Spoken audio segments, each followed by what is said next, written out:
Thank you, Vice President Borrell, for your introduction. In recent years, we have witnessed a worrying increase in humanitarian crisis. Last year, the COVID-19 pandemic dramatically added to the worsening humanitarian conditions for millions of people. The European Union has a responsibility to play its part. And that is why today we have adopted a new outlook to strengthen the European Union's humanitarian impact globally. For some time already, the European Union, together with its member states, has been the world's leading humanitarian donor. Together, we account for some 36% of global humanitarian assistance. However, our humanitarian aid is now facing an unprecedented set of challenges, exacerbated by the ongoing pandemic. Firstly, the humanitarian needs are at an all-time high. They are driven largely by the resurgence in conflicts, and they are combined with the climate change, environmental degradation, population growth, and failed governance. COVID pandemic has only exacerbated these. And the additional bad news is that these needs are projected to rise further. Secondly, and not much less worryingly, the gap between humanitarian needs and the resources available is increasing. A few donors have substantially stepped up their efforts in recent years. However, the overall global humanitarian funding gap has been expanding rapidly, and this gap is likely to grow further. Also upsetting, global humanitarian funding continues to rely heavily on a very limited number of donors. In 2020, the top 10 donors accounted for 83% of reported funding. This is not sustainable. Thirdly, we are facing increasing impediments to humanitarian aid access. Almost on a daily basis, we are witnessing basic norms and humanitarian principles being challenged as rarely before. And this is making the delivery of aid more difficult and dangerous. Direct and often deliberate attacks by belligerents against civilians, humanitarian workers, hospitals, and schools in violation of international humanitarian law are increasing. Therefore, in order to address these disturbing challenges, the EU must give a renewed impetus to its humanitarian action. With this communication, we are setting out how the EU can show leadership and step up to these challenges. Together with member states and with our diverse humanitarian partners and other donors, so that we can more effectively address the growing humanitarian needs and support a better enabling environment for the delivery of principled humanitarian aid. I will outline key actions that we propose to best address these pressing challenges. But before that, allow me to underline that in the EU's humanitarian efforts, we will continue to adhere strictly to the universal humanitarian principles, principles of humanity, neutrality, impartiality, and independence, as enshrined in the international law, irrespective of any political, strategic, military, or economic objective. Also, as a matter of principle, the continued integration of protection of people caught in crisis situations will remain a strong feature of our humanitarian aid. This includes prevention, mitigation, and response to sexual and gender-based violence and sexual exploitation, abuse, and harassment. Likewise, the EU will continue to put a strong focus on supporting child protection and education in emergencies, in particular access to education for girls in humanitarian context.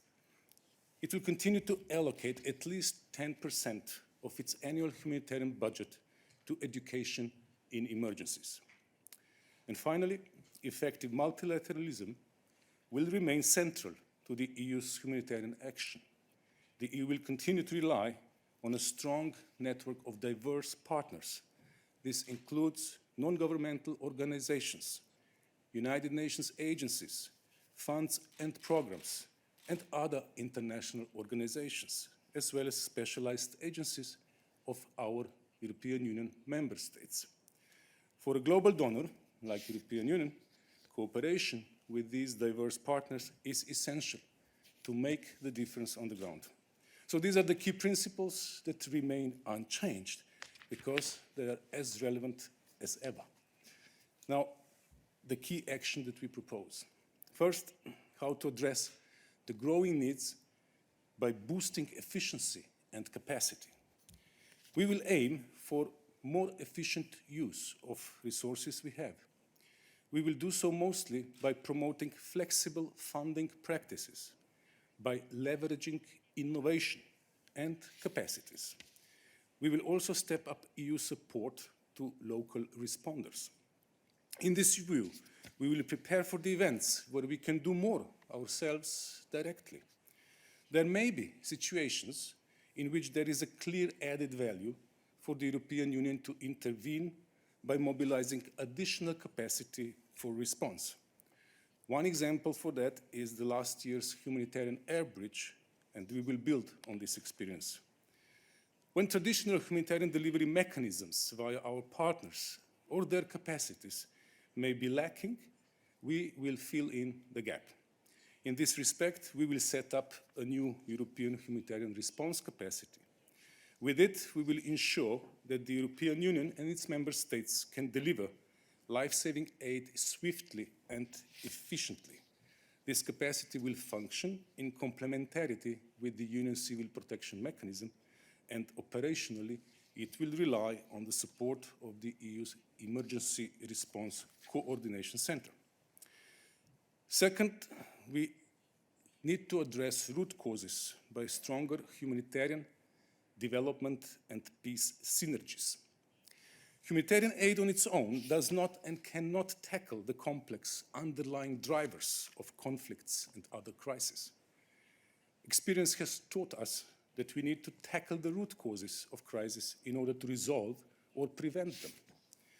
The EU will therefore scale up its response to the growing number of protracted emergencies. We will do so by closely delivering together with development and peace-building actors. With such synergies, we will also put a stronger focus on climate impacts. We will do so by further bolstering climate and environmental resilience of vulnerable populations in the most disaster-prone countries and regions. And in particular, we will scale up the usage of anticipatory approaches to humanitarian action. For this, we will strengthen our partnership with climate and scientific communities. Third, how to expand the resource base, both inside and outside the Union. As indicated, the increased scope and severity of humanitarian crisis in recent years is dramatic. And despite this, the resource base for humanitarian aid remains incredibly narrow. In fact, it is disturbing how a very small number of donor countries and the European Commission are doing almost all the heavy lifting to fund humanitarian response. To illustrate, in 2020, the top 3 donors, namely the United States, Germany, and the European Commission, provided almost 60% of humanitarian funding globally. This needs to change.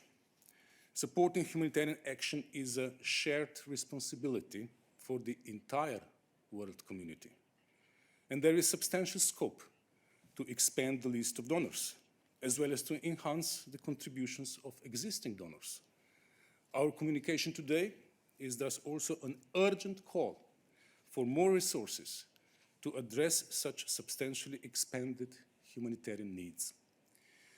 We also think there is scope for engaging the private sector more extensively in humanitarian response whenever this is feasible. And together with our humanitarian partners, we will be launching a number of pilot projects on the blending of private and public funding. Fourth, championing respect for international humanitarian law. This is crucial in any conflict. It is also crucial for allowing a principled humanitarian action. Today, we are seeing it recurrently under threat in many conflicts. Therefore, we are putting compliance with international humanitarian law at the heart of EU's external action. Concretely, we propose to reinforce our compliance framework also through the EU's external instruments. What do we mean by that? One way is to use our funding instruments in a conditioned manner when there are serious violations of international humanitarian law. In addition, we will also aim to ensure compliance with international humanitarian law through a due diligence policy, which means that we will pay close attention to what EU support to security forces in countries affected by conflict is used for. Depending on our assessment, we will take necessary measures. We cannot turn a blind eye when a government deliberately violates the basic laws of war or denies humanitarian access. Furthermore, we will strongly promote international humanitarian law through our political, security and human rights dialogues with partner countries, as well as through our trade relations. Crucially, with member states, we will consider including serious international humanitarian law violations among the reasons for listing individuals and organizations under EU sanctions regime. And we are also addressing the interplay between sanctions policy and humanitarian aid. It can sometimes be challenging for humanitarian actors to navigate in contexts where sanctions are applied.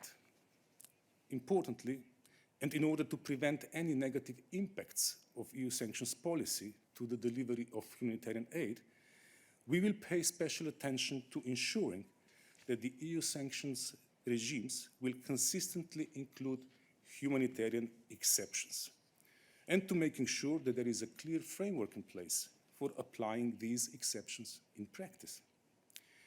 We will also establish a new EU-level mechanism to coordinate international humanitarian law issues among the main EU institutions. This way, we will help ensure proper monitoring of international humanitarian law violations. This is lacking today, and it will strengthen EU humanitarian diplomacy. In this way, the EU will be able to raise the alarm when there are indications of serious violations of international humanitarian law anywhere in the world. And finally, enhancing the EU's relief engagement and leadership. In order to maximize the impact of our humanitarian aid, we need to enhance the EU's engagement and leadership. On the one hand, by further strengthening our efforts by working as a Team Europe. Namely, there is scope to leverage the Member States and EU institutions' collective impact by better coordination and by complementing our efforts. And on the other hand, consolidating our positions at relevant international and multilateral levels. In today's challenging geopolitical environment, it is key that the European Union continues to play a proactive role in international dialogues on humanitarian affairs. In this respect, I'm pleased to announce that we intend to organize the first ever European Humanitarian Forum this year. To conclude, the recent Eurobarometer findings show that European citizens perceive our humanitarian aid as a concrete expression of EU solidarity, which is one of our fundamental values. And in fact, never has the EU's global responsibility as a humanitarian actor been more pronounced than since the onset of the COVID pandemic. Against the backdrop of growing humanitarian needs and limited resources, and in line with our founding principles and values, I firmly believe that the EU must continue to lead by example. Thank you. Thank you very much, Commissioner. So now I open the floor for questions, and I see a few hands raised. I will give the floor to Vince. Please introduce yourself and your media. Thanks.